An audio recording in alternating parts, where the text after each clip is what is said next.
ಜನಾರ್ದನ್ ರೆಡ್ಡಿ ಹೇಳಿದರೆ, ಕಳ್ಳಿ ಸಂಗಣ್ಣನವರು ಕಾಂಗ್ರೆಸ್ ಪಕ್ಷ ಸೇರಿದ್ದರಿಂದ ಅನ್ಸಾರಿಯವರ ಮನೆ ಮೇಲೆ ಬಾಂಬ್ ಹಾಕಿದಂಗಾಗಿದೆ ಅಂತ ಹೇಳಿದ್ದಾರೆ. ಮತ್ತೇನ್ ಹೇಳ್ತಾರೆ, ಎಂಪಿ ಚುನಾವಣೆ ಆದ ಮೇಲೆ ಸಿದ್ದರಾಮಯ್ಯರು ಹೋಗ್ತಾರೆ, ಡಿ.ಕೆ. ಶಿವಕುಮಾರ್ ಬರ್ತಾರೆ ಅಂತೇಳಿ ಹೇಳ್ತಾರೆ. ನಾನು ಹೇಳಲಿಕ್ಕೆ ಬಯಸ್ತಾ ಇದ್ದೀನಿ ಜನಾರ್ದನ್ ರೆಡ್ಡಿಗೆ, ಜನಾರ್ದನ್ ರೆಡ್ಡಿ, ಇದು ಬಳ್ಳಾರಿ ಅಲ್ಲ, ನಿನ್ನ ಅಲ್ಲೇ ನಡೀತದೆ. ಇಲ್ಲಿ ಗಂಗಾವತಿ ಜನ ಸತ್ಯವಾಗಿ ಹೇಳಬೇಕಾಗ್ತದೆ. ನಿನ್ನ ದುಡ್ಡಿನ ಆಟ, ಲೂಟಿ ಮಾಡಿರ್ತಕ್ಕಂಥ ದುಡ್ಡಿನ ಆಟ ಜಾಸ್ತಿ ದಿವಸ ನಡೆಯೋದಿಲ್ಲ.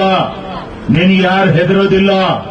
ನಿನ್ನ ಪಟ್ಲಂಗಳಿದಾರಲ್ಲ, ಗುಲಾಮ್ಗಿರಿ ಮಾಡೋರು, ಅವ್ರು ಮಾತ್ರ ಹೆದರ್ಬಹುದು, ಜನ ಮಾತ್ರ ಹೆದರೋದಿಲ್ಲ. ಏನಿದ್ರು ಡಬಲ್ ಬೆಡ್ರೂಮ್ ನೀನ್ ಮಾಡಿಕೊಳ್ಳೇಬೇಕು, ಪ್ಲಾಟ್ಗಳು ಕೊಳ್ಳೇಬೇಕು.